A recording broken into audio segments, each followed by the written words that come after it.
You walk into this room at your own risk, because it leads to the future. Not a future that will be, but one that might be. This is not a new world. It is simply an extension of what began in the old one. It has patterned itself after every dictator who has ever planted the ripping imprint of a boot on the pages of history since the beginning of time. It has refinements, technological advances, and a more sophisticated approach to the destruction of human freedom. But like every one of the superstates that preceded it, it has one iron rule. Logic is an enemy and truth is a menace. Hello to you all. You're watching RHTVLive. Any state, any entity, any ideology that fails to recognize the worth, the dignity, the rights of man, that state is obsolete. A case to be filed under M for Mankind in the Twilight Zone. Ja mensen, daar zijn we weer. Het is maandag, bijna 8 uur. Het is net geen 8 uur journaal. Goed, we streamen live vanuit het mooie Maastricht. Gaan we dat even naar voren halen. Zo, Maastricht. Oh. Je hebt net eten gehad, meisje. Hou op. Ja, het is de kat, hè, die vraagt weer om aandacht. Goed, Maastricht. Hier is het mooie Maastricht. Daar vanuit streamen wij. Ja, you're streaming live from the Netherlands. In the south of the Netherlands. In Maastricht. So, let's get into the news. What is happening in the Netherlands? Well, our princess went to the University of Amsterdam. And she got a lot of press, of course, because she's not a normal person. You know, she's a monarch. So we're going to take a look at this here.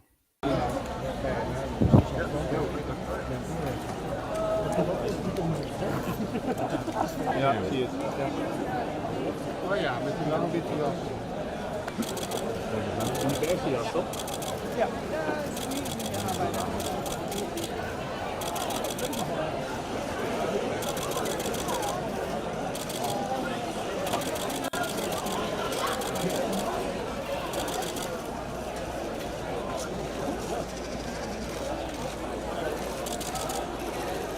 Dat kunnen we niet verstaan.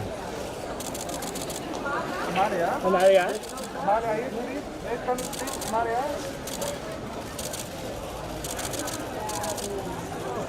Maria? Maria? Maria? Amalia? Maria? Maria, dit kan het. Kijk even naar voren komen, hoor. Maria?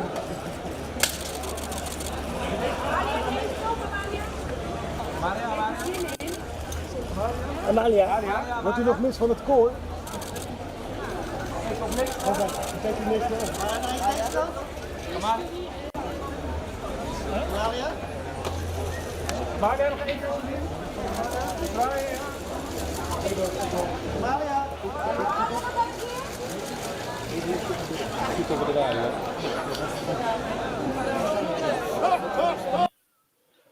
So you see a whole press drooling over Amalia, right? The princess of the king.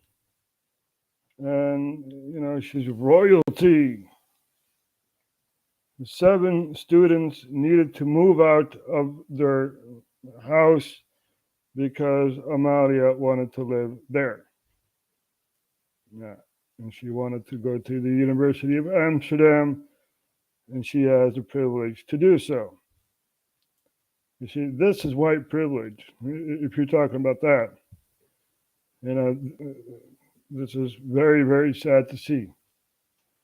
But what else is sad to see, wat nog triester is dat er ongelijke behandeling is in ons mooie Nederland. We hebben het gezien met Amalia,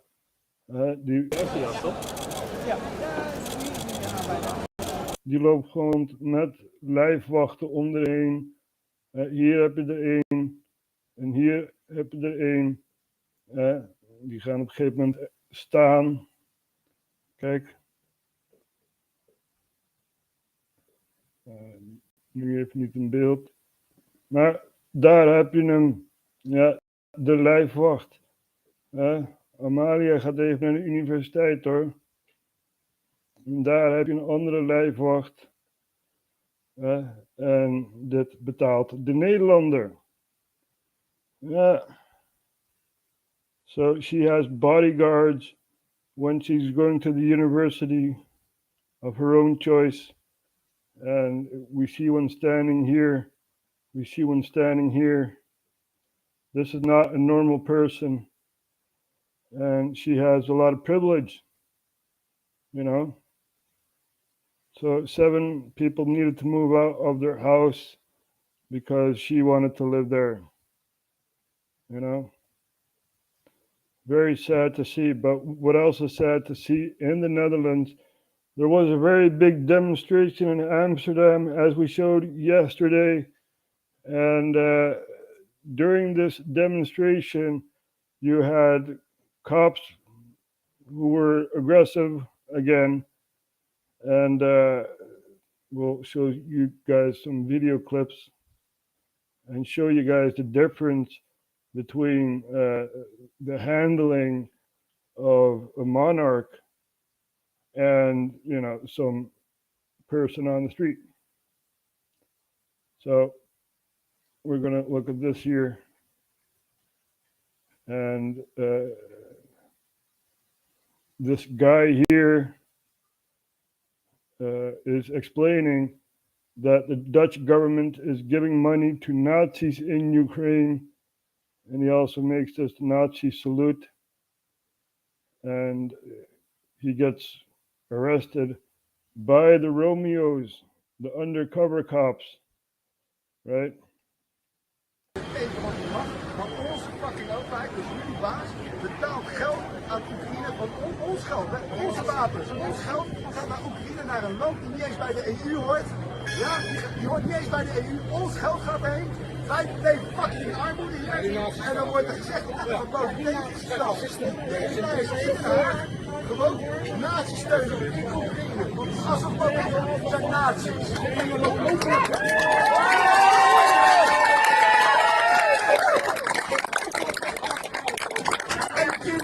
Zo te goed te zijn. Oh ja, een stukje, die meiden. Stukje meiden. Nederland steunmeisje.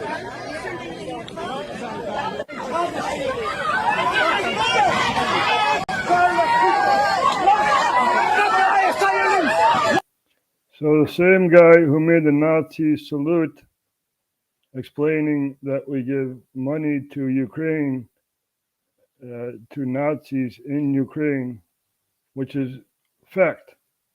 You know, it's fact, right? This guy here, he gets arrested by the Romeos in Amsterdam.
Let wel, beste landgenoten, de politie werkt niet voor de bevolking, ze werken voor de kroon.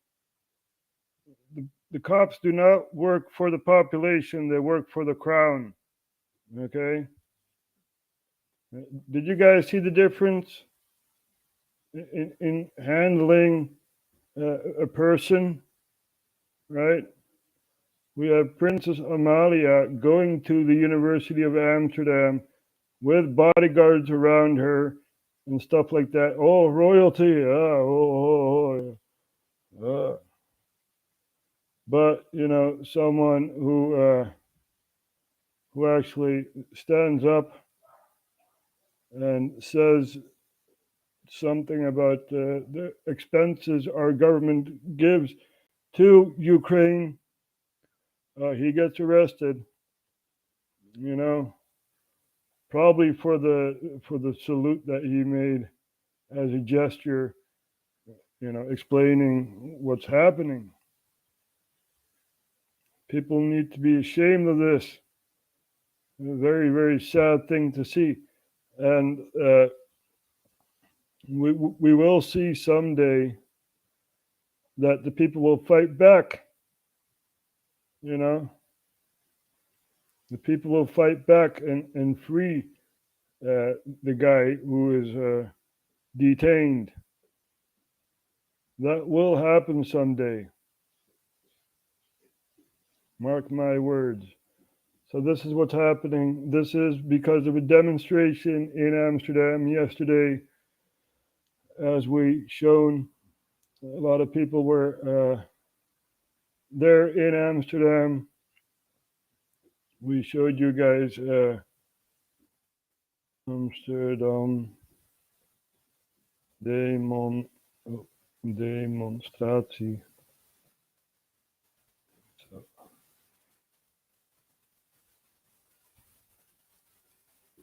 So a lot of protests in Amsterdam. We have the Museumplein, where a lot of people go to, and there was one yesterday too. Even kijken of we het kunnen vinden. Stop de permanente coronawet. Yeah. As I've explained yesterday, they want to permanently have the corona laws and permanently can say, you know, we need a lockdown, this and that. You need a QR code to travel and to do this and that, you know. So we showed you guys Gideon van Meijeren and Thierry Baudet from the FVD. Now this is a Black Box is a pretty good channel covering Dutch events, and they go live almost every day like we do. So we gaan even kijken naar wat beelden vanuit Amsterdam.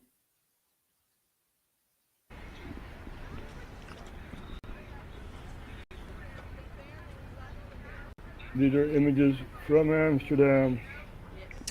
Ja, daar zijn we weer, beste Blackbox-kijkers. Je ziet het, nog even geen demonstranten achter mij. Die zijn onderweg, staan op het rookkin. Maar we hadden beloofd weer live te gaan rond dit tijdstip, dus dat doen we dan ook maar gewoon. We maken even van de gelegenheid gebruik om hier wat mensen te gaan interviewen. Overduidelijk geen demonstranten, maar ik ben wel benieuwd wat mensen gaan zeggen op het moment dat ze horen dat er nog steeds een coronademonstratie is. Dus kijken of mensen op de hoogte zijn van het wetvoorstel van minister Kuipers om een permanente coronawet in te gaan voeren. Waar heel veel van de demonstranten vandaag voorkomen. Dus ik heb geen idee wat er gaat gebeuren. Hoe mensen gaan. Hey, hallo, ben jij Nederlands? Ja? Ja, er komt hier straks een enorme stoet coronademonstranten voorbij. Oh, zometeen. Ja. Oké. Leuk voor ze. En wat denk je wat die hier komen doen? Demonstreren tegen de overheid. Tegen de overheid, en waarom? Dat heb ik net gelezen. Ja, oké, maar tegen is een beetje een breed begin. Waar protesteren ze tegen, volgens jullie? Tegen de regels, denk ik dan. Ja, maar de regels zijn toch weg? So this guy is saying, why are the demonstrations coming to Amsterdam?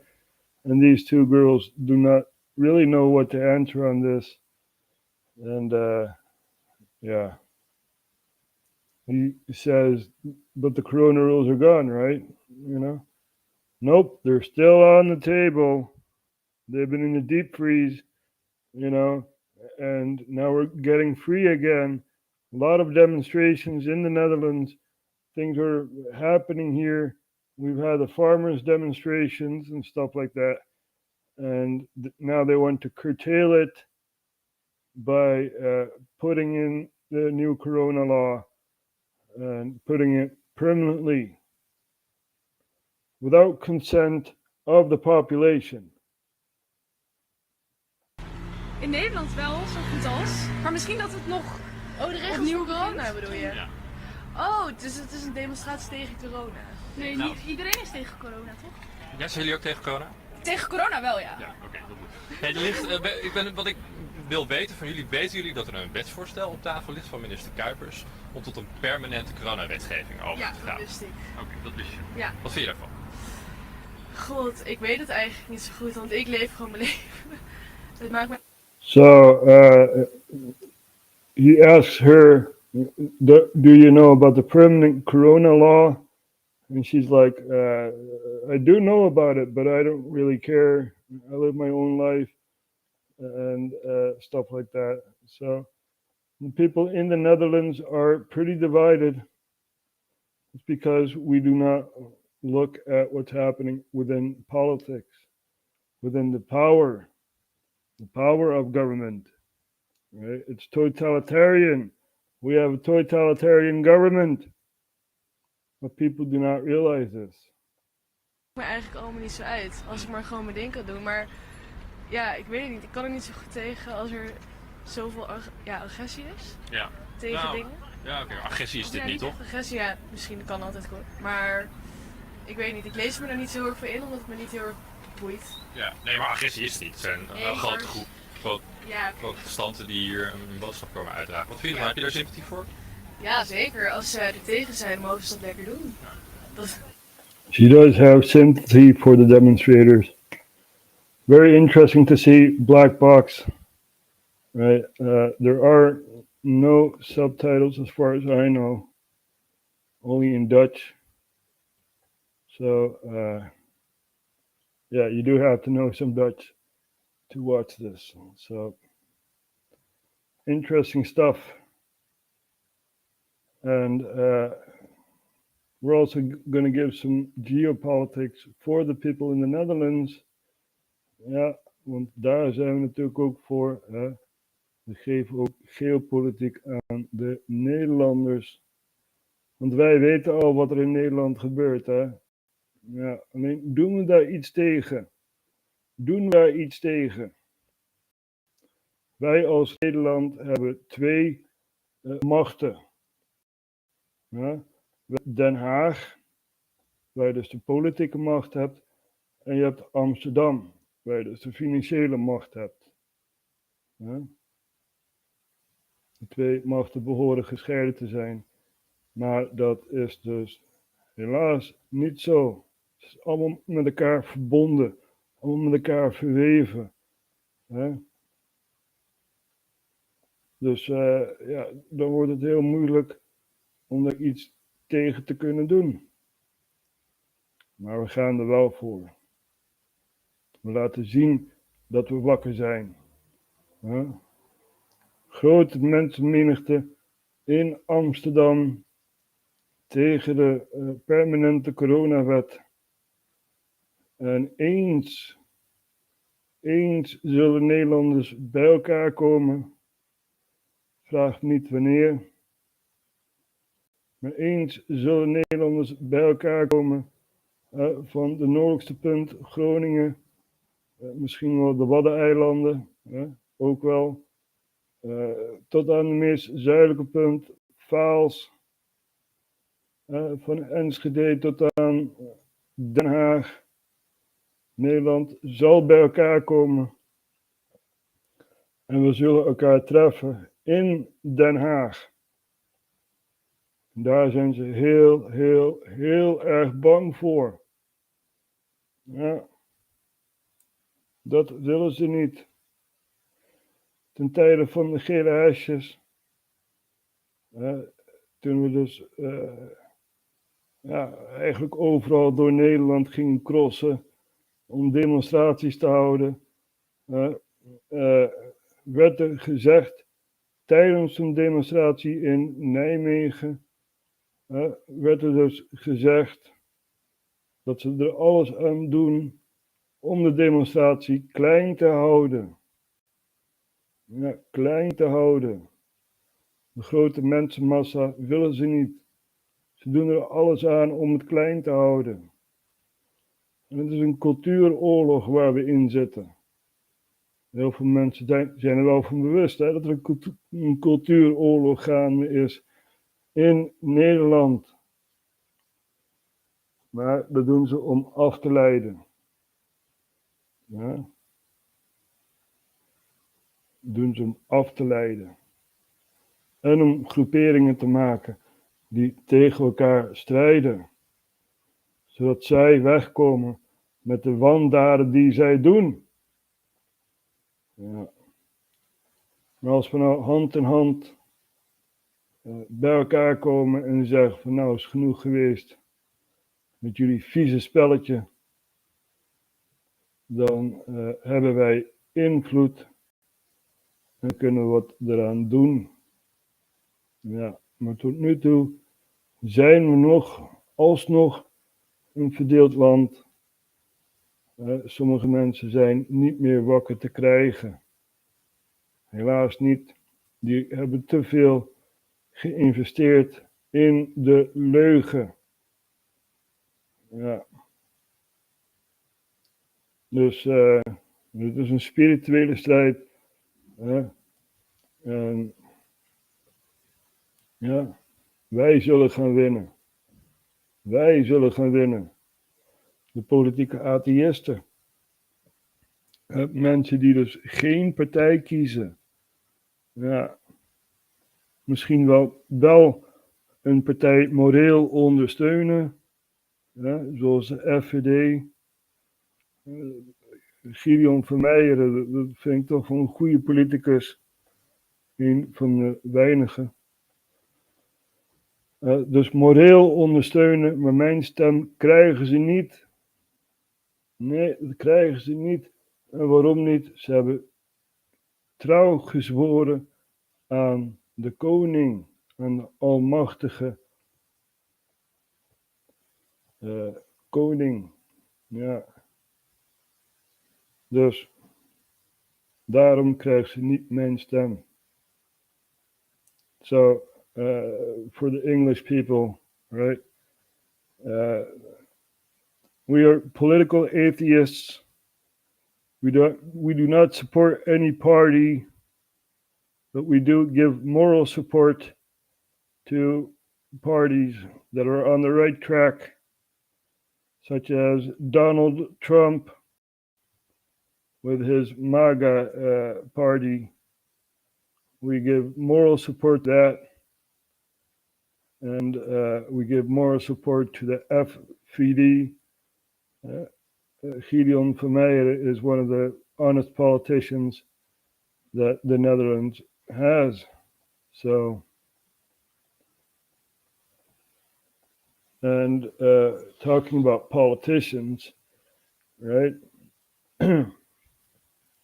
Our Minister of Agriculture is going away.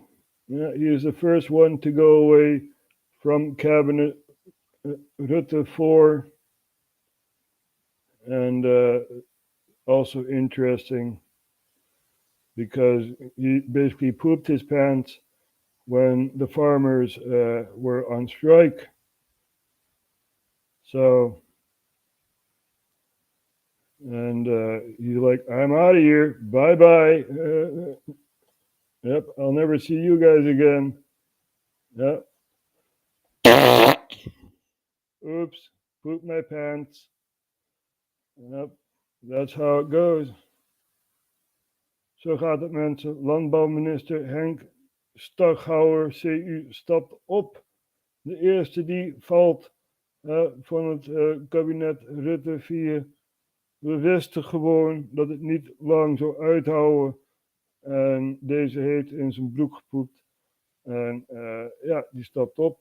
Dag.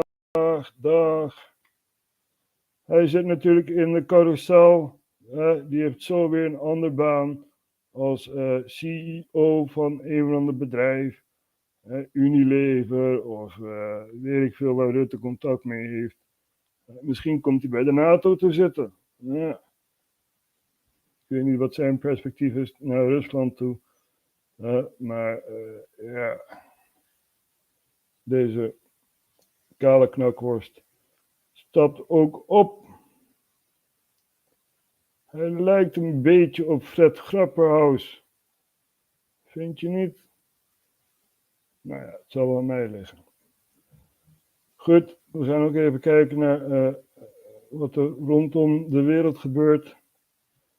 We're going to take a look at our neighbors in England. So what happened in England? Well, you had elections. You had elections, really? Yep, within the Conservative Party, there were elections. And now the party leader is voted upon. And we're going to take a look at who is this new woman who is in the seat of power. Her name is Liz Truss. Now let's see what Liz Truss is, who she is, and what she stands for.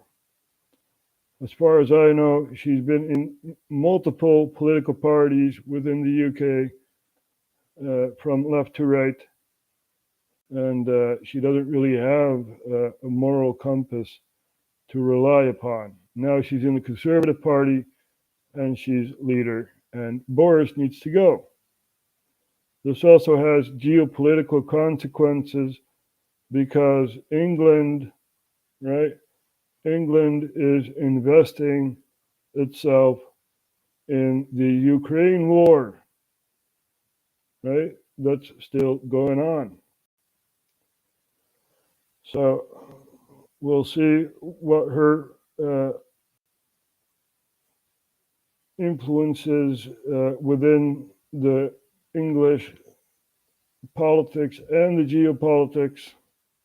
So we're going to take a look at this here.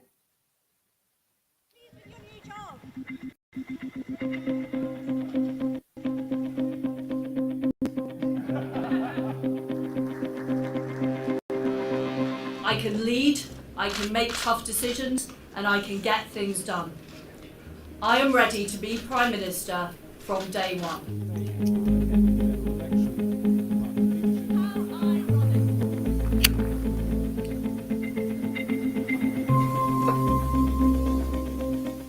Because I believe, like most Liberal Democrats, in democracy.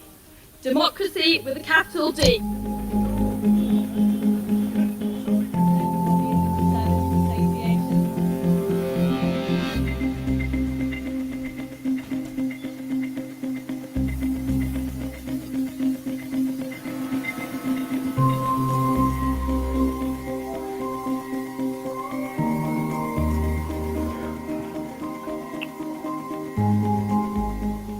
We are facing an unprecedented problem like war in Ukraine, energy prices rising, amazing in-tray, AI, climate change, the shift of power to the east.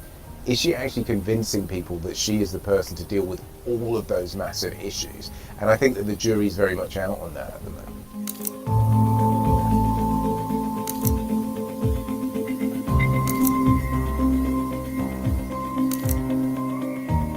Well, she's been talking about a lot about tax cuts, less about targeted relief for people on low incomes because of high energy prices. In terms of her overall positioning, she's been a member of the current government, but what do we know about what she'd be like as Prime Minister with a series of policy problems facing her, we actually know surprisingly little. So basically, nobody came into power. Right? Don't you like English politics? Right? Now, have you seen Boris Johnson? He had scandal after scandal after scandal, and he said, "Oh, there's nothing wrong, you know, people partying in Westminster and stuff like that." Whilst the whole country was under lockdown, you know, the public health minister frolicking with another lover. This really happened, you know. And now you have this woman that is in the seat of power, and we'll see what history will bestow upon her.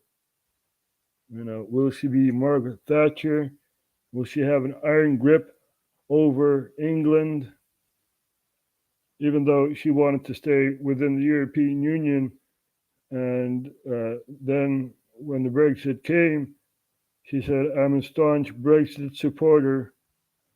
You know, her moral path, as we just saw, right, from left to right, from left center to right, it's like she doesn't have a moral compass. So I would not have this person as a leader.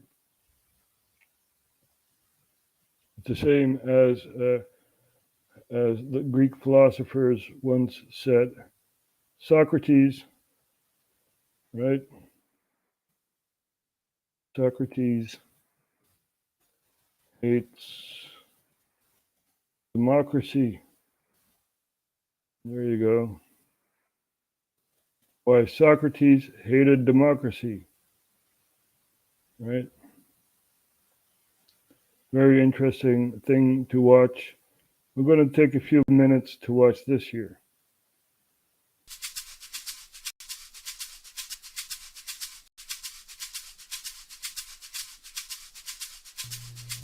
We're used to thinking very highly of democracy, and by extension of ancient Athens, the civilization that gave rise to it.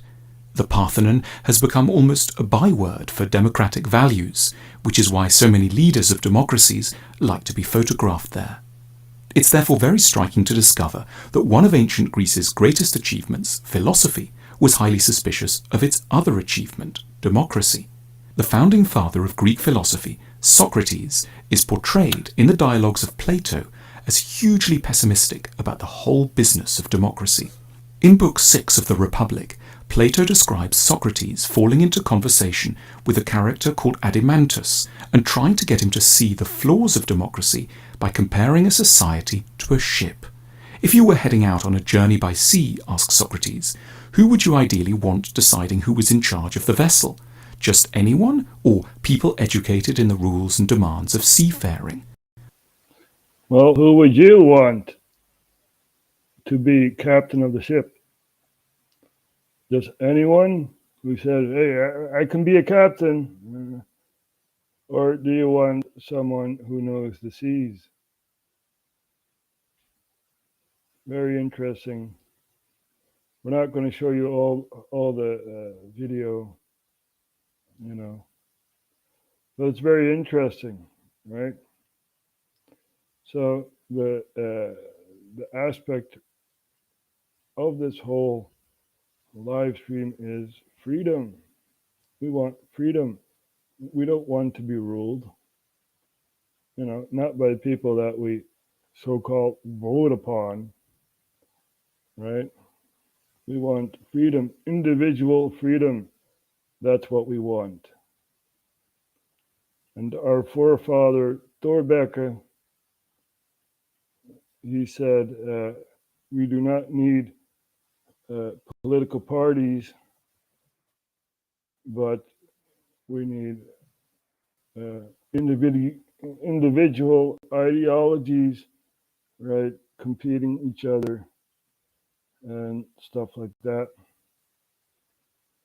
And that is the growth of a country. Dus geen politieke partijen, individuele ideologieën tegenover elkaar, die elkaar concurreren.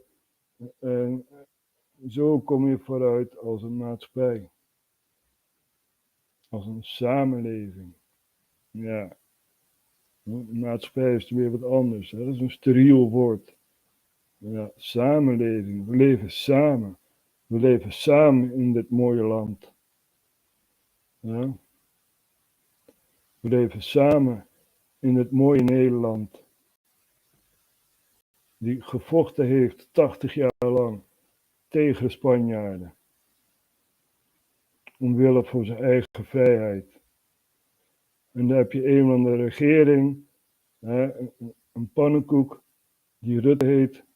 Die zegt van ja, dit mag jij gaan kopen en dat mag jij niet gaan kopen. Je mag ook geen handen meer schudden, hè? Dat mag ook niet meer. So our prime minister, the pancake prime minister, says you are not allowed to shake hands, right? And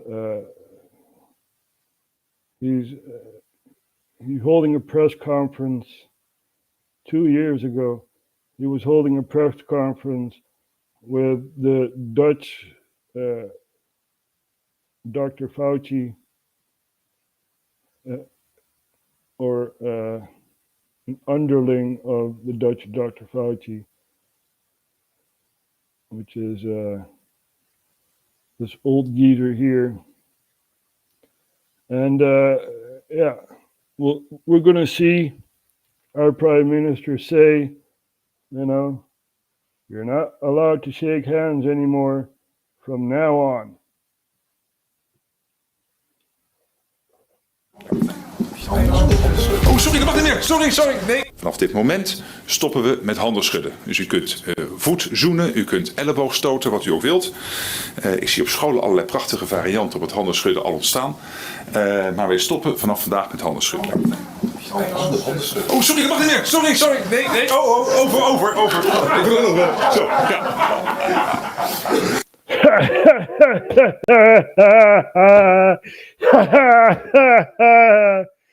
All these people, they poke with their elbows and kiss with their shoes and stuff like that. I'm just going to shake your hands, even though I just said you're not allowed to shake hands anymore. So this is our prime minister. It's like, oh my God, really? Zitten we nou 12 jaar lang opgescheept met deze knakworst? Weet je nog toen Rutte zei van elk Nederlander krijgt €1000. Ja, Rutte heeft spijt van uitspraak €1000.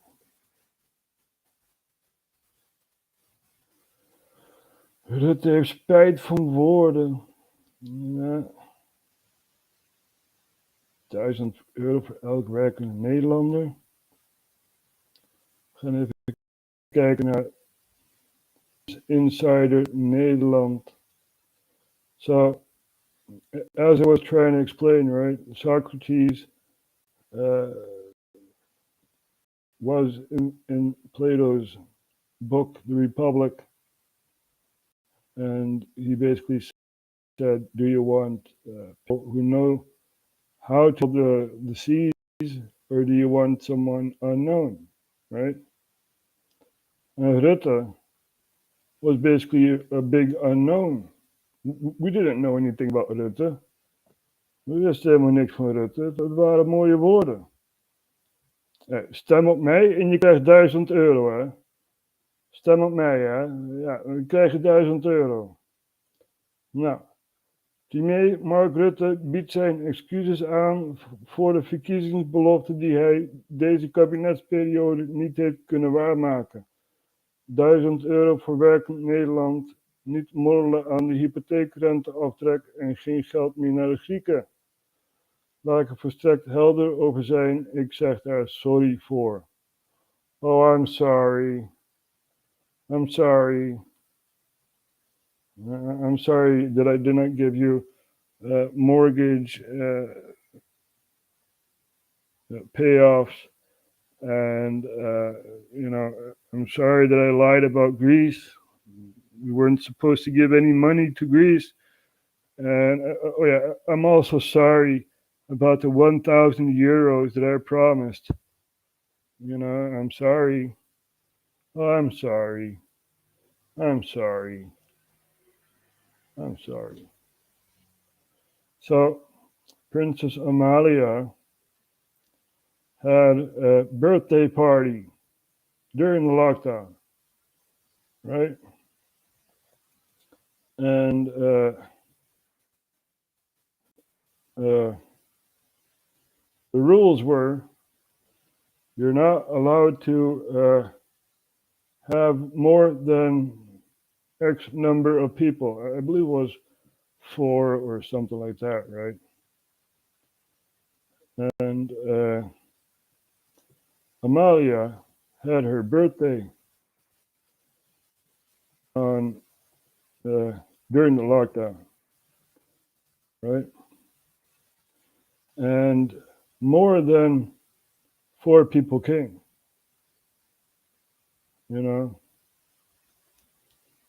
More than 4 people came. Amalia vierde verjaardag met te veel mensen. So Rutte is a pawn for the king, right? And Rutte has to explain why Amalia, where is she? Oh well, why the princess Amalia has so many people during her birthday party. And he says, they're just human. That's his explanation. So we're going to take a look at this here. Is it too late now to say? No, we got to scroll back. Sorry for that. In coronatijd jarig zijn is soms best lastig. Vraag dat maar aan prinses Amalia. Want over haar verjaardagsfeestje van afgelopen weekend is nu een hoop gedoe. Amalia werd vorige week 18. En bij zo'n leeftijd hoort natuurlijk een feestje. Met nadruk op feestje. Want vanwege corona is het dringende advies: ontvang thuis niet meer dan 4 gasten per dag van 13 jaar of ouder. Maar volgens de krant De Telegraaf waren op het feest van de jarige prinses wel zo'n 100 gasten. Volgens minister-president Mark Rutte klopt het dat er een feest was, maar waren er 21 mensen uitgenodigd en hield iedereen afstand. Amalia vierde haar verjaardag buiten in de tuin en dacht daarom dat je meer mensen mocht uitnoddigen. En ze hebben hier op alle mogelijke manieren voorzorgsmaatregelen genomen op dit ene punt. En dat is ook belangrijk, hè? De 4 is ook een dringend advies. Oh, they were so prepared. Except for this year, the virus is very dangerous and blah, blah, blah, blah. 100 people were there. 100 plus people. And, our prime minister just says, these people are human, Is dat niet goed gegaan en dat herkent hij ook. Want ja, heel Nederland zal misschien nu denken, als zij het doen, dan kan ik misschien nu ook wel. Ja, dat geloof ik echt niet. We zijn allemaal mensen en allemaal maken we fouten. We're all people, we all make mistakes, But if you tell a cop what's really happening in the Netherlands, and you salute him, and then you get arrested. Really, really sad to see what's happening in my country. So, let's see. Yeah, we also touched upon England, right?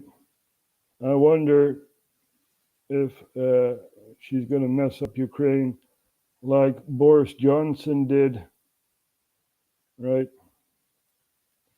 Because Boris Johnson basically, sabotaged the whole peace deal within Ukraine.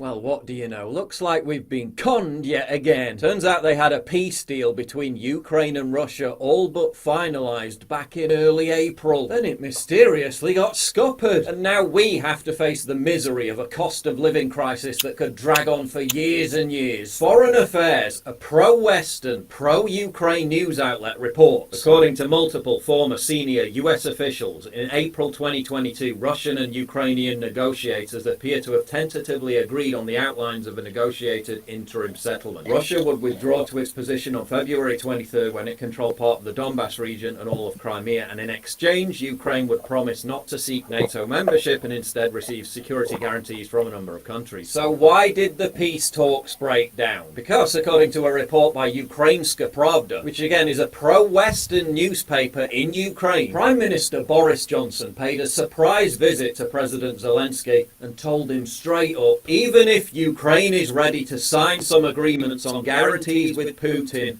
they are not. He went there to sabotage the peace deal. So we can understand the geopolitical influences with a new prime minister who does not have the experience on the world scale, right? Put her next to Xi Jinping and she'll be obliterated,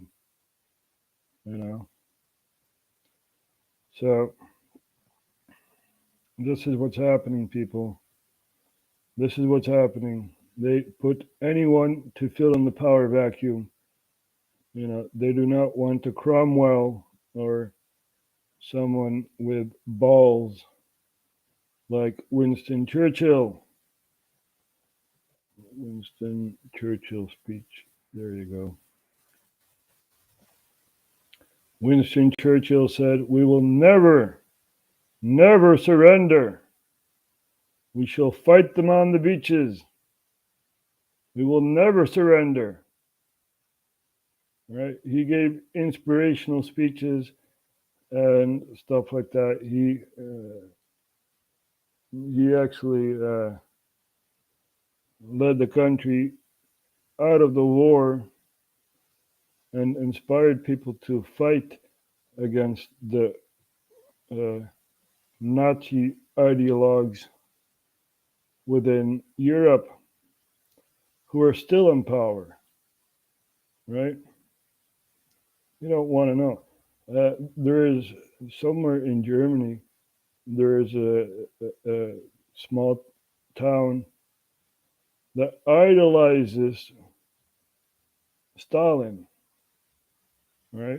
They idolize Stalin. So the whole communist ideology is also still there in Germany. You need to realize that Germany was split up once. This was you had Germany and East Germany. So there was a very big wall going through Germany. And the wall fell down.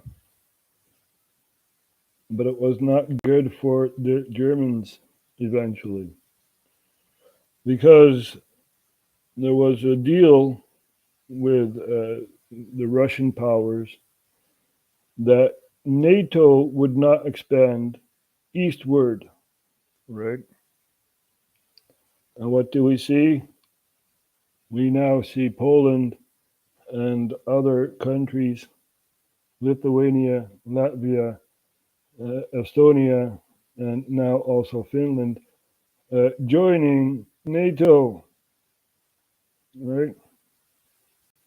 And Ukraine, well, read Zbigniew Brzezinski, read that, the grand chessboard, There's a whole section about Ukraine on that. And also interesting is Moldova, neighboring country.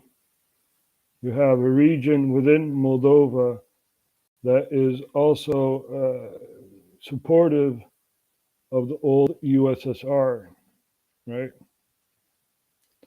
So it's fascinating to see what's happening on the global scale. Europe is almost set for war, right? So in the Netherlands, there was a farmers' protest. In France, they've had farmers' protests. In Poland, they've had farmers' protests. In Hungary, farmers' protests, right? And Germany is also protesting with farmers and stuff like that. They're actually supporting the Dutch farmers, which is nice to see. You know, you do see cooperations within countries in the private sectors. So very interesting times in Europe. So we're also going to take a look at the Middle East. Of course, we've covered Iraq, and it's quiet now in Iraq, even though the tensions are still present, and there's still no coalition, no cabinet in Iraq. And yeah, it's very sad to see. The people of Iraq must come together and say, we want peace. We don't want Turkish intervention within our country, within the north of our country. We do not want military bases in the north of our country. You know, we want normal relationships with our neighbors, and we don't want any influence of other countries within our own country. Right? That is a pretty normal thing. And I don't know about the A to Z's of Iraqi politics, but I do know it's very, very fractured. And you know, the U.S. intervention was a bad thing to do, right? So, and let's also look at Afghanistan, right? Taliban is in power over there. There were 8 people killed near the Russian embassy in Afghanistan. And we'll see how that rolled out. We begin this program with breaking news coming out of Afghanistan, where sources say that at least 8 people have been killed in a suicide bombing near the Russian embassy in Kabul. What we know is that the bomber detonated explosives near the entrance to the building in the southwestern part of the capital. Witnesses say people were lined up outside the diplomatic compound at the time. 2 members of the embassy staff are among the dead, and as many as 15 others were injured. The new leader of the UK Conservative Party will be announced in... Well, she is announced. So, there you have that. Kabul is under attack. And who did it? That is the main question. Hey, still cup, still. So that is the main question. Who did it? And this is not good for the people in power, because they do not have the money and the help they really need. to stabilize the country. If you have an enemy proxy in power, you attract other enemy proxies, such as ISIS, who's still out there. They're not totally defeated, and other proxies that try to take over. Dus mensen, er is weer veel gaande in de wereld. Ja, heel veel in Engels uitgelegd, maar we doen het ook in Nederlands. Ja. En we zagen dus net een aanval in Kabul, Afghanistan. Ja, en als je de Taliban aan de macht hebt, dan heb je altijd andere proxies die over proberen te nemen. Ja. En dat gebeurt dus regelmatig als je zo'n proxy aan de macht hebt. Dus we gaan ook even kijken natuurlijk wat er in Israël gebeurt. En wat was daar ook weer allemaal gebeurd, hè? Nou, er was een journaliste die vermoord werd. Kijken of we het kunnen vinden. Nou ja, hier. Er was een journaliste die vermoord werd. Palestijns-Amerikaanse journaliste. En Israël die weigert onderzoek te doen. En de Palestijnse autoriteit vraagt om internationale steun naar een onderzoek naar haar dood. En ja, daar hebben wij ook aandacht voor. Dus we gaan even dit bekijken. Shireen Abu Akleh is a Palestinian American journalist who was in the West Bank and she got shot and killed by the Israeli Defense Force. And Israel does not want this investigation. And the Palestinian authorities ask for international attention. And of course, we're going to give that. And Helena Abu Akleh is Shireen's niece and joins me now from New York. And you would have just seen her also in Jamal's report. Miss Akleh, good to have you with us on the programme. Can I just get your initial reaction to what the Israelis have said today? Thank you, Suhail, for having me. As a family, we are not surprised. This is something that was expected from the Israeli side. It's definitely outrageous. It's, however, expected. But for us, it was never about an Israeli investigation. For us, it has always been about a U.S. independent investigation. At the end of the day, you cannot have war criminals investigating their own crimes. From day one, we've known that Shireen was targeted and killed by an Israeli soldier.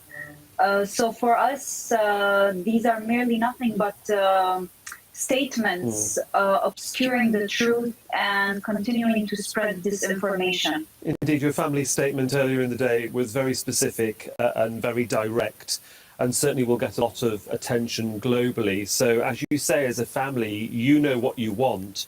But for our viewers, what is your next move? How do you move forward after this particular statement from Israel, and which direction do you move into? Well, as our statement has stated, and as we've been clear for the past 4 months, we continue to call on the U.S. to investigate the killing of one of their own citizens by the Israeli army. We also, now that Israel stated that Shireen was likely killed by an Israeli soldier, then now this proves that the ICC should take this case and should investigate into this war crime. They will never do that. Never. You guys remember that American girl in Israel? Rachel. What was her name? Rachel somewhat. Got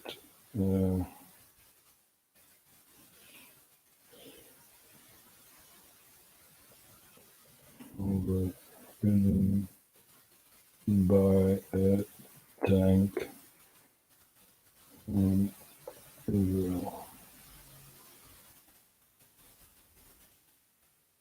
Rachel Corrie, that's her name.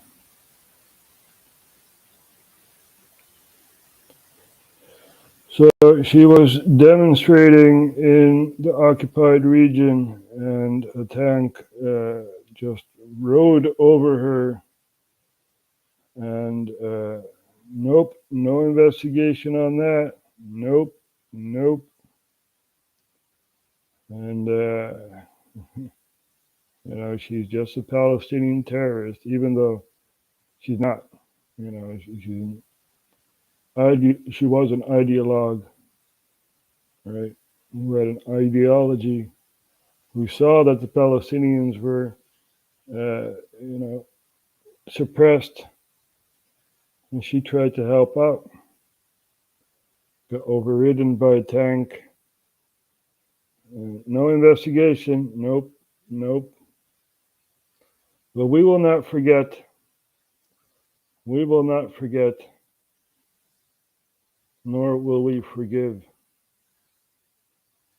The state of Israel is a terrorist state, such as the state of North Korea and other totalitarian states, such as Saudi Arabia and Iran and other countries.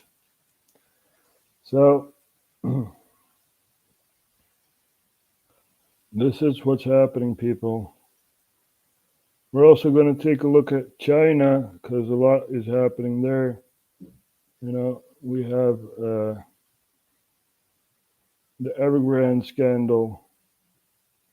But we also have this here. Chinese companies could be kicked off U.S. stock exchanges. Now let's see what's happening here. The U.S. is getting tough on Chinese companies.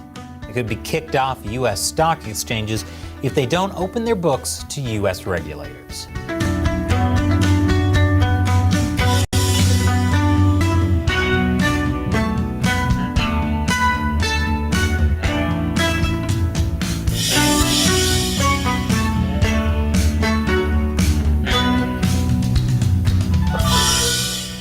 Welcome to China Uncensored. I'm Chris Chappell. We've been saying for a while now that the U.S. needs to decouple from China's economy if the U.S. wants to remain the world's superpower. Well, the U.S. and China might be getting slightly closer to doing just that. There are currently 261 Chinese stocks listed on U.S. stock exchanges. Last month, the U.S. and China reached a deal that would allow U.S. regulators complete access to those Chinese companies' financial documents. To which you might be wondering, wait, U.S. regulators don't already have access? And yes, that's right, they don't. And that's been a huge problem. For example, the Chinese company Luckin Coffee. They were listed on the NASDAQ stock exchange. Americans bought their stocks like hotcakes, thinking, oh, this could be a good competitor to Starbucks. But then it turned out Luckin Coffee had faked $300 million in sales. And when that was discovered in 2020, their stock plummeted and U.S. investors lost billions. They could have never committed such a giant fraud if U.S. regulators had been allowed to audit their books in the first place. And it's not just Luckin Coffee. For years, American investors have been pouring money into hundreds of Chinese companies through exchanges like NASDAQ and the New York Stock Exchange. But unlike every other company on those exchanges, U.S. auditors aren't allowed access to verify whether what Chinese companies were telling investors was true. That's because the Chinese Communist Party only allowed Chinese companies to be audited by Chinese auditing companies. And it made sure those audits had no U.S. oversight. The Communist Party claimed that by opening their books to U.S. auditors, Chinese companies could be giving away state secrets. Wall Street didn't like China's stonewalling either, but hey, when the goose keeps producing golden eggs, do you really need to inspect how those eggs are made? Of course, some of those eggs turned out to be fake gold, like Luckin Coffee. But hey, you win some, you lose some, right? Some of them still produce golden eggs, for now. So Wall Street put up with this for more than 10 years. If you've seen the movie The China Hustle, you know why. Spoiler alert, it was greed and stupidity. Now, it's not just like the US government watched from the sidelines. The Public Company Accounting Board, or PCAOB, is the regulator that oversees the audits of US-listed companies.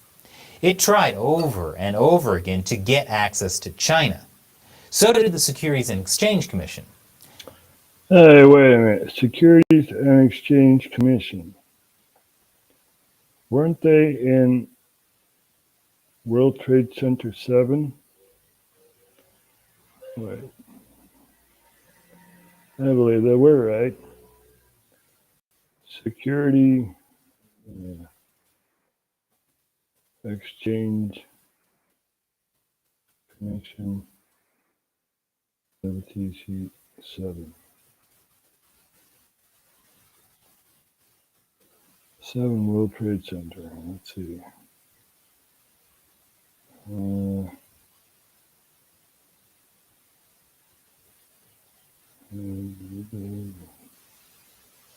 It's in here somewhere.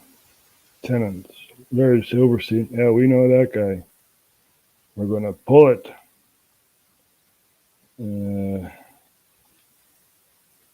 Let's see. At the time of the September 2001 attack, Solomon Smith Barney was by far the largest tenant in 7 World Trade Center, occupying 64% of the buildings, which included floors 28 to 45. The American Express, Secret Service even, yep. Immigration, Naturalization, Central Intelligence Agency, even the CIA was located in the building, right? But I believe the Security Exchange Commission was also here. There you go. So they're all located in a building, was not hit by a plane, and the building falls down. I wonder how come, huh? What is the Securities and Exchange Commission looking at, right? These are questions you need to ask. In 2013, the PCAOB signed a Memorandum of Understanding with Chinese regulators. It was supposed to make it easier for both countries to share documents with each other. The problem was, it wasn't legally binding. And there were some huge loopholes too. Like, it only allowed the PCAOB to gain access for investigations of Chinese companies, not for regular audits. So basically, the US could investigate after US investors had been screwed, but couldn't prevent them from getting screwed in the first place. The Memorandum of Understanding also allowed China to withhold documents if they were considered in the public or national interest, which turned out to be almost every document. So almost 10 years after that memorandum was signed, the PCAOB said it was worth about as much as the paper it was written on. That wasn't even the first Memorandum of Understanding they signed either. They signed an earlier one in 1994 that also wasn't legally binding. And as you can probably guess, it did little to give US regulators access to Chinese companies. Fortunately, a few years ago, Congress stepped in and put its foot down. I'll tell you how after the break. These are interesting times, and who knows, maybe they'll invade Taiwan, because that is the technological hub for the West. That's where they make chips for computers and mobile phones and stuff like that.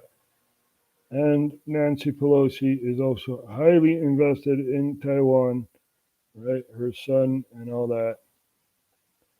So you got to take a look at that. Here, Taiwan's military shoots down Chinese drone. Yeah. So that's also happening. China Uncensored, very interesting channel to follow. And we're going to take a look at North Korea, right? Because Yeonmi Park is back on her YouTube channel, The Voice of North Korea, Shocking Secrets of North Korea's Princess Kim Yo-young. She's not really a princess, she's the half-sister of the guy in power, Kim Jong-un. And she is very, very powerful. And yeah, we're going to take a look at what Yeonmi Park has to say about North Korea. Of Kim Jong-un, he sold his own virus to American intelligence and he got a lot of money from that. They even had to collect her bathroom business, guys. According to many published reports, Kim brought his own toilet to the summit as a safety precaution.